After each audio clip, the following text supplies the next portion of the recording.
അസുരന്റെ പ്രണയം. അവതരണം ഷിബു ജോസഫ്. രചന വിദ്യാവസൻ. അമ്പലത്തിൽ നിന്ന് കുറച്ചുപേർ ഈശ്വരിയെ കാണാൻ വന്നു. ഈശ്വരി എല്ലാവരെയും ഗൗരവത്തിൽ നോക്കി. മാഡം, ഉത്സവം വരുന്നു, എന്തെങ്കിലും ഒരു സംഭാവന തന്നാൽ വലിയ ഉപകാരം. കൈകൂപ്പി എല്ലാവരും നിൽക്കുന്നു. ഈശ്വരി രുദ്രനെ വിളിച്ചു.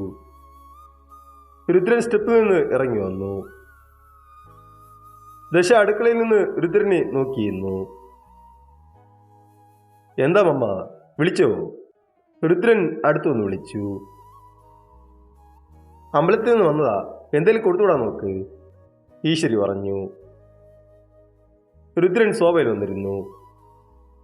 എല്ലാവരും കൈകൂപ്പി നിൽക്കുന്നത് രുദ്രൻ കണ്ടു. എനിക്ക് ഈ അമ്പലം, ദൈവം, ഇതിലൊന്നും എനിക്ക് വിശ്വാസമില്ല. അതുകൊണ്ട് തരാതൊന്നും ഇരിക്കില്ല. ഈ കൊട്ടാരത്തിലൊന്ന് കൈനീട്ടിയാൽ വെറുതെ വിടുന്ന ചരിത്രമില്ല. അതുകൊണ്ട് നിങ്ങളുടെ അമ്പലത്തിന് വേണ്ടി 18 കോടി സ്വത്തിന് എഴുതി വയ്ക്കുന്നു. സന്തോഷമായോ? ചിരിയോട് രുദ്രൻ ചോദിച്ചു. ഈശ്വരി ഞെട്ടലോട് രുദ്രനെ നോക്കി. ദശ കണ്ണുകൾ വിടർത്തി. അസുരൻ തന്നെയാണിത്? ദശ സ്വയം കയ്യിൽ നുള്ളിക്കൊണ്ട് ചോദിച്ചു. സ്വപ്നമല്ല. ദശ തടയിക്കൊണ്ട് അവരെ നോക്കി. സാറേ, എന്തായി പറയുന്നേ? 18 കോടിയുടെ സ്വത്തോ? അമ്പലത്തിനോ? വിശ്വസിക്കാതെ അമ്പലത്തിൽ നിന്ന് വന്നവർ ചോദിച്ചു.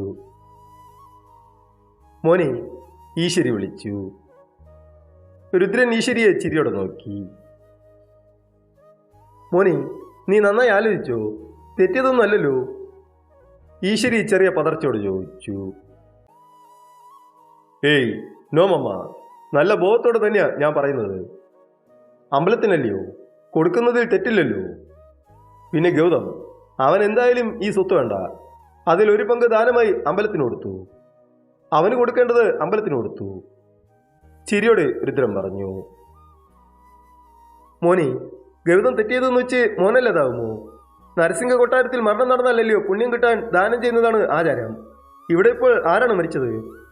ഈശ്വരി എന്തോർത്തതൊരു ചോദിച്ചു. രുദ്രൻ ചിരിയോടെ എഴുന്നേറ്റു. എല്ലാവരും പേടിയോടെ രുദ്രനെ നോക്കി. മരണം നടന്നല്ലോ മമ്മ, ഇത് മരിപ്പ് വീടല്ലേ മമ്മ? രുദ്രൻ ആർത്തലച്ച് ചിരിച്ചു. ഈശ്വരി ഒന്നും മനസ്സിലാതെ രുദ്രനെ നോക്കി. ഗൗതം, അവൻ മരിച്ച് ഇന്ന് 3 ആയി. അവന്റെ മരണം പ്രമാണിച്ചാണ് ഈ ദാനം. അവൻ അടിച്ചത് രുദ്രനെയാണ്, രുദ്രദേവനെയാണ്. അത് പെട്ടെന്ന് മറക്കാൻ പറ്റുമോ എനിക്ക്? രുദ്രൻ ദേഷ്യത്തിൽ പറഞ്ഞു. ഈശ്വരി ഞെട്ടലോടെ എഴുന്നേറ്റു. ശരി, കിട്ടാനുള്ളത് കിട്ടിയല്ലോ, ഇനി പോവാം. രുദ്രൻ അവരെ പറഞ്ഞു വിട്ടു. മോനെ, ഗൗതം എൻ്റെ മോന, അത് മറന്നോ? ഈശ്വരി രുദ്രന്റെ അടുത്തൊന്ന് ചോദിച്ചു. അതെന്നെ ബാധിക്കുന്ന വിഷയമല്ല അമ്മ, രുദ്രൻ ചിരിയോടെ പറഞ്ഞുകൊണ്ട് തന്റെ മുറിയിൽ പോയി. ദശ ഈശ്വരിയുടെ ഭാവമാറ്റം ഒന്നും മനസ്സിലാതെ നോക്കിയിരുന്നു. ഈശ്വരി മുറിയിൽ പോയതും ദശ രുദ്രന്റെ മുറിയിൽ പോയി. രുദ്രൻ കണ്ണടച്ച് ബെഡിൽ കിടന്നു. ഒരു നിമിഷം ഞാൻ തെറ്റിദ്ധരിച്ചു, ഈ അസുരൻ നന്നായോന്ന്. പക്ഷെ ഒറ്റ സെക്കൻഡ് കൊണ്ട് മനസ്സിലാക്കി തന്നു, ഒരിക്കലും ഒരു കാലത്തും ഈ അസുരൻ നന്നാകില്ലെന്ന്. ദശ കൈകെട്ടി ചിരിയോടെ പറഞ്ഞു. രുദ്രൻ നന്നാകുമെന്ന് ഞാൻ പറഞ്ഞോ തന്നോട്? രുദ്രൻ ഒരിക്കലും നന്നാകില്ല. നന്നായാൽ രുദ്രനല്ലാതെയാകും. രുദ്രൻ പറഞ്ഞുകൊണ്ട് എഴുന്നേറ്റു. അല്ല, ഇയാൾ നന്നാവണമെന്ന് ആരാ പറഞ്ഞത്? നന്നായാലും ഇല്ലേലും എനിക്കെപ്പോഴും ഒരുവല്ല നീ. ചിലർ നന്നാവാൻ പാടില്ല, നന്നായാലും ശരിയാകില്ല. വൈകുണ്ഠത്തിൽ സ്ഥലമില്ലാതെയാകും, കേട്ടോ അസുര? രുദ്രന്റെ അടുത്തുനിന്ന് ദശ പറഞ്ഞു. രുദ്രൻ മീശ പിരിച്ചുകൊണ്ട് അവളെ നോക്കിയിരുന്നു. എന്നാ ശരി അസുര, നാം അങ്ങോട്ട്. ദശ ചിരിയോടെ പറഞ്ഞുകൊണ്ട് പോകാൻ പോയതും രുദ്രൻ ഓടിച്ചെന്ന് മുറിയുടെ വാതിലടച്ചു. രുദ്രനെ ദശ പേടിയോടെ നോക്കി. രുദ്രൻ മീശ പിരിച്ച് കള്ളച്ചിരിയോടെ അവളുടെ അടുത്ത് വന്നു. ദേ അസുര, ഇയാൾ കടിച്ചടിച്ച് ഇനി കടിക്കാൻ ഒരു സ്ഥലമില്ല, അറിയാതെ വന്നു പോയതാ മാഷി. പേടിയോടെ ദശ പറഞ്ഞുകൊണ്ട് പുറകിലോട്ട് നടന്നു. കുറച്ച് മുന്നേ വരെ അങ്ങനെ അല്ലായിരുന്നല്ലോ സംസാരം, എന്തൊക്കെയായിരുന്നു? ഇപ്പോ എവിടെ പോയടി പുല്ലേ നിന്റെ നാവ്? സിഗരറ്റ് വായിൽ വെച്ചുകൊണ്ട് രുദ്രൻ ചോദിച്ചു. അത് പിന്നെ എനിക്ക് ലീവ് വേണം, അത് ചോദിക്കാനാണ് വന്നത്.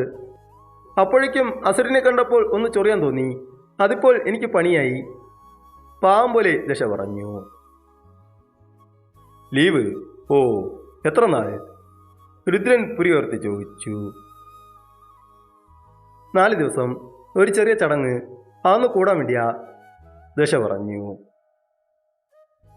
ശരി, എടുത്തോ, രുദ്രൻ പറഞ്ഞുകൊണ്ട് അവൾക്ക് വഴിമാറിക്കൊടുത്തു.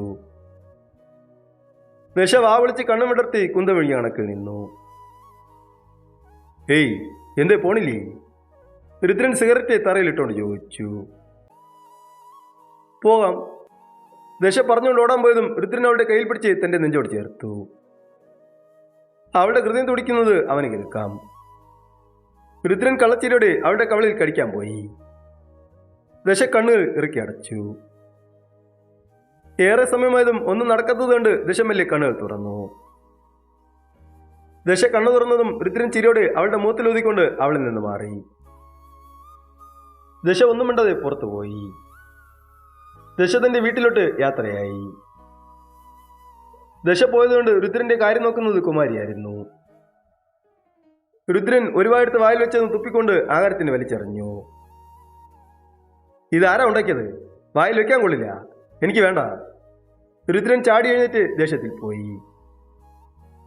ഈശ്വരി അവന്റെ പുട്ട് വായിൽ വെച്ചു. ഇത് നല്ലതാണല്ലോ, ഇവനിത് എന്താണ് പറ്റിയത്? ഈശ്വരി സംശയത്തോടെ ചോദിച്ചു.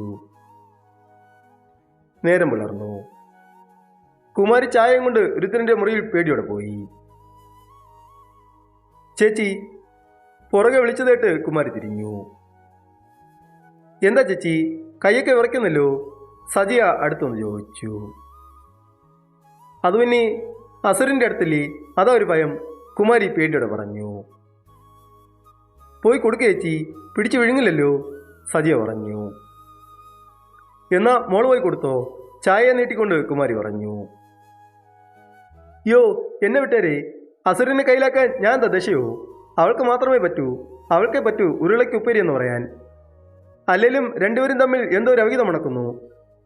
അയാളുടെ തുടലും ഇവളുടെ ഒരു ഇളക്കവും അത്ര നന്നല്ല, സജിയ പറഞ്ഞുകൊണ്ടുപോയി. കുമാരി ഒന്നും മിണ്ടാതെ അവൾ പോകുന്നത് നോക്കിക്കൊണ്ടുപോയി. കുമാരി രുദ്രന്റെ അടുത്ത് പോയി വിറയിലൂടെ ചായക്കപ്പന് നീട്ടി. രുദ്രൻ ഗൗരവത്തിൽ മേടിച്ചു കുടിച്ചു. രുദ്രൻ മോഞ്ചു വിളിച്ചുകൊണ്ട് ചായ വലിച്ചെറിഞ്ഞുകൊണ്ട് കുമാരിയുടെ മുഖത്തിൽ തല്ലി. ഇത് ചായ ആണോ? രുദ്ര അലറി. സാർ, അത് പിന്നെ കുമാരി പറഞ്ഞു തീരും മുന്നി. ഒന്ന് പോയി തരുമോ എന്റെ മുന്നിൽ നിന്ന്? രുദ്രൻ ദേഷ്യത്തിൽ പറഞ്ഞു. കുമാരി ഒന്നും മിണ്ടാതെ അടുക്കളയിൽ ഓടി. രുദ്രൻ ദേഷ്യത്തിൽ അഭിലാഷിനെ വിളിച്ചു. എന്താ ഈ രാവിലെ തന്നെ? അഭിലാഷ് ചോദിച്ചു. എനിക്ക് പെണ്ണ് വേണം, രുദ്രൻ പറഞ്ഞു. പെണ്ണോ? ഇപ്പോഴോ? അഭിലാഷ് അന്തം വിട്ട് ചോദിച്ചു. അതെ, ഇപ്പോൾ തന്നെ വേണം, എന്റെ ടെൻഷൻ മാറാനാണ്, രുദ്രൻ പറഞ്ഞുകൊണ്ട് ഫോൺ വെച്ചു. ജീവന്റെ വീട്ടിൽ അനിയന്റെ മരണം ആഘോഷിക്കുക നിന്റെ പുന്നാര സഹോദരൻ, എന്തിനാ ഇവനൊക്കെ ഇങ്ങനെ ജീവിക്കുന്നത്? ജീവൻ പുച്ഛത്തോടെ ചോദിച്ചു. എന്തോ ചെയ്യാൻ, ഏട്ടൻ എങ്ങനെ ഇങ്ങനെ ആയെന്ന് എനിക്കറിയില്ല. പക്ഷെ മമ്മ പറയുന്നതിന് മറുവാക്കില്ല, മമ്മ പറയുന്നത് മാത്രമേ കേൾക്കൂ. ആ പോട്ടെ, ഇതുവരെ ഏട്ടൻ്റെ സ്നേഹമോ മമ്മയുടെ സ്നേഹമോ എനിക്ക് കിട്ടിയില്ല. ആദ്യമായിട്ടാ ഇതൊക്കെ ഞാനിവിടെ. അവരുടെ മനസ്സിൽ ഞാൻ മരിച്ചതായിട്ട് ഇരുന്നോട്ടെ, ഈ ഏട്ടൻ്റെ മനസ്സിൽ ഞാൻ ഉണ്ടായാൽ മതി, ഗൗതം ഇടർച്ചോടെ പറഞ്ഞു. ജീവൻ ഗൗതത്തിനെ ചേർത്ത് പിടിച്ചു. കാവേരി ഇതൊക്കെ ദൂരെ നിന്ന് നോക്കിയിരുന്നു. കാവേരിയുടെ മനസ്സ് ജീവനോടെ ഒന്ന് ചേർത്ത് പിടിക്കാൻ കൊതിച്ചു. അവൻ്റെ ഒരു ചുംബനത്തിനായി അവളുടെ ഹൃദയം പിടഞ്ഞു. അതൊന്നും അവൾ പുറത്തു കാണിക്കാതെ അവൻ്റെ മനസ്സ് മാറാൻ വേണ്ടി കാത്തിരുന്നു.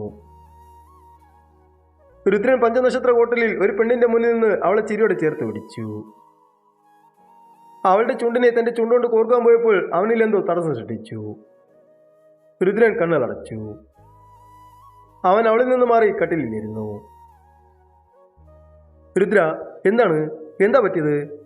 അവൾ അവന്റെ അടുത്തിരുന്ന് ചോദിച്ചു.